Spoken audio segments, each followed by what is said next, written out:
Welcome back to Who Is on Magic Untapped, where we take a look at the origins and backstories of various Magic the Gathering characters.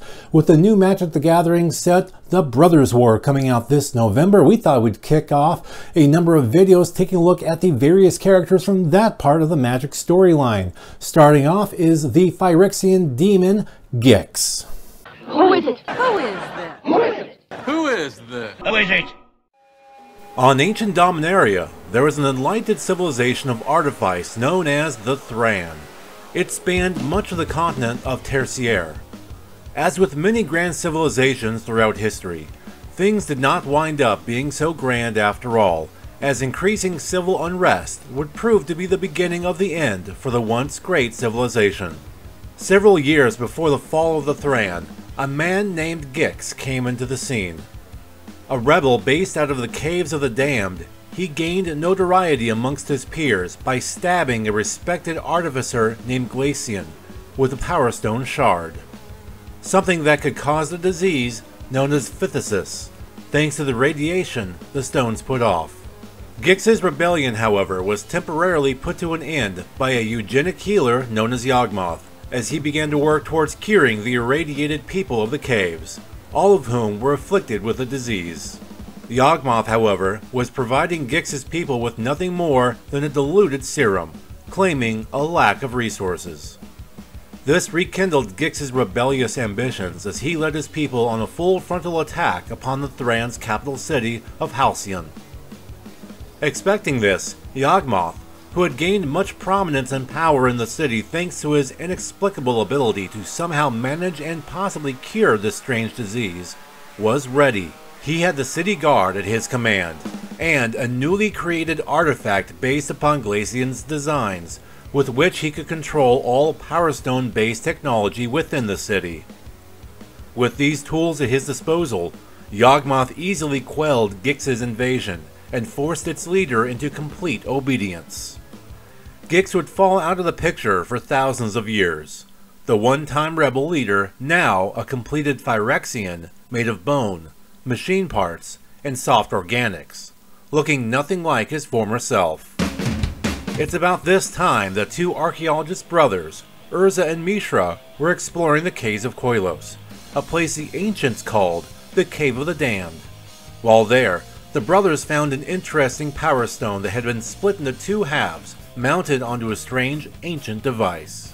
Each brother took half for himself, which, unbeknownst to them, activated the dormant portal that provided access to and from a machine-perverted plane known as Phyrexia.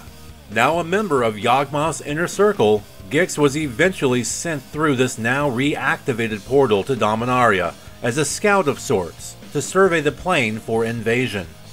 When he arrives, he finds a war going on. On one side are the forces of Krug, led by the artificer Urza. On the other, his brother, Mishra, who had taken control and unified the desert-dwelling Falaji people. And at the center of this war were two Power Stone halves, as each brother coveted that of the other, and each striving to have both for himself. Seeking to escalate the war by way of manipulating both sides of the conflict in order to make an eventual invasion that much easier for the Phyrexians, Gix sends his minions, those known as the Brotherhood of Gix, to infiltrate both sides of the war. This strategy found good success as Gix was able to go as far as replace Mishra with a Phyrexian duplicate. At what would wind up to be the climax of the conflict, however, Urza activated an ancient Thran artifact known as the Golgothian Silex, which ended the war in a nuclear fashion that all but sealed off the plane from the rest of the multiverse. Gix, however, managed to escape the same way he arrived, through the portal within the Cave of Vorthos, just in time to not be trapped on Dominaria forever. Back in Phyrexia, Gix was punished for his failure. The torment lasted several thousand years until after the Dominarian planeswalker Freylis cast her world spell that not only ended the plane's ice age, but also inadvertently made it so that Dominaria would once again be part of the overall multiverse. Gix devised a plan to create sleeper agents, human-seeming Phyrexians who would be able to infiltrate and slowly take over the plane's population. He was placed in command of a small incursion force and was able to set up operations in the small Dominarian nation of Ufon Pinsar. Urza, now a powerful planeswalker, got wind of Gix's reappearance on the plane as well as his sleeper agent agenda. The planeswalker, along with his sleeper agent turned ally, Xantcha, set about to sabotage the sleeper agents Gix had already set loose on the plane. During Dominaria's null moon, and with sleeper agents dying left and right from Urza's sabotage, Gix made himself known to the planeswalker and immediately attacks. The fight eventually brought the two back to the caves of Koilos, whereupon Gix gains the upper hand. He gouges Urza's eyes, which are actually the two halves of the Power Stone at the center of the Brothers' War centuries prior, in an attempt to extract them from the planeswalker's face. Xantcha interferes, however, and distracts Gix just as he was getting the upper hand.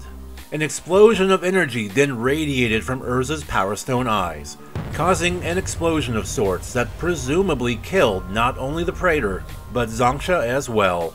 And while that may have been the end of Gix the Phyrexian, his name has not been lost to Magic history. Indeed, just a few years ago in the set Dominaria, players saw a card called Rona, Disciple of Gix, that not just pays homage to the character, but almost implies he's back there in the background somewhere. Maybe later this year we will find out.